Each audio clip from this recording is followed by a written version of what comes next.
am Arshit and you are watching Connect Couch English. Please subscribe, like and share my channel so I will be motivated to creating technical videos like this. So let's get started. So guys, in this video we will make a new discussion. So that discussion is gonna be a JSON.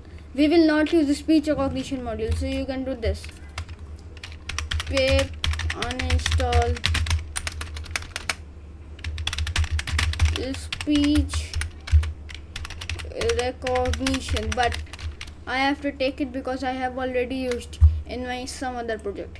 We will create a new JSON file and there we will store command. Now you will ask how, then I will tell you that. So that's it guys, this was the discussion.